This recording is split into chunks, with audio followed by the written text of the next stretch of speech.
السلام علیکم۔ بسم اللہ الرحمن الرحیم۔ آج کل بڑا ذکر ہو رہا ہے کسی تھپڑ کا، تو اس تھپڑ کی گونج کے بارے میں ایک فلم یاد آ گئی۔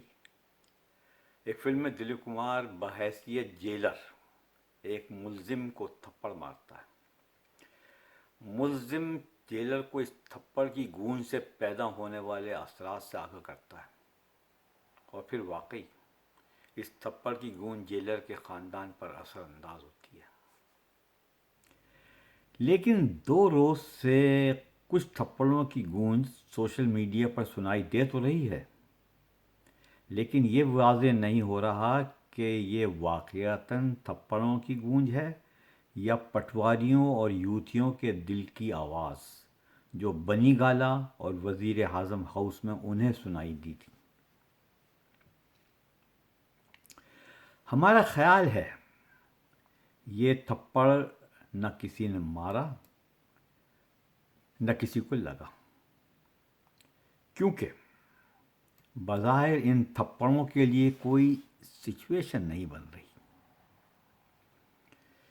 ایک بار پہلے بھی ایسے ہی ایک تھپڑ کے مارے جانے کی اطلاع تھی، لیکن ہمیں اس پر بھی یقین نہیں، حالانکہ اس وقت سچویشن بنتی تھی اور سچویشن تھی بھی کہ عمران خان کی ہٹ دھرمی توڑنا مقصود تھا یا مقصود رہا ہوگا، لیکن اس بار ایسی کوئی ضرورت نہیں کہ تھپڑوں سے کام لیا جائے۔ تسلیم نہ کرنے کی ایک وجہ یہ بھی بنتی ہے کہ اب تک ایسی کوئی فوٹیج سامنے نہیں آئی جس میں کسی ایسی ہستی جو تھپڑ مارنے کی طاقت رکھتا ہو، بنی گالہ یا وزیر اعظم ہاؤس کے قریب دکھایا گیا ہو۔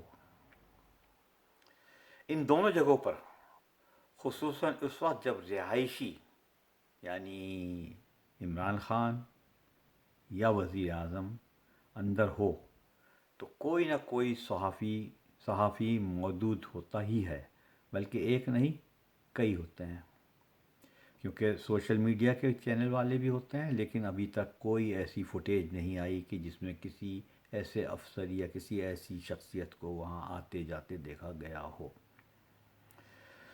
سوشل میڈیا پر بنا کسی ثبوت کے آرمی چیف اور عمران کی عارف علوی کی ملاقات کا ذکر تو ہے سوشل میڈیا پر، لیکن میڈیا میں اس ملاقات کا ذکر نہیں، جبکہ ایسی ملاقات ہوتی تو خبر ضرور بنتی اور فوٹیج بھی مل جاتی۔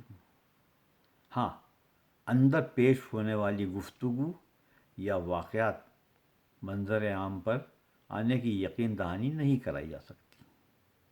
والسلام۔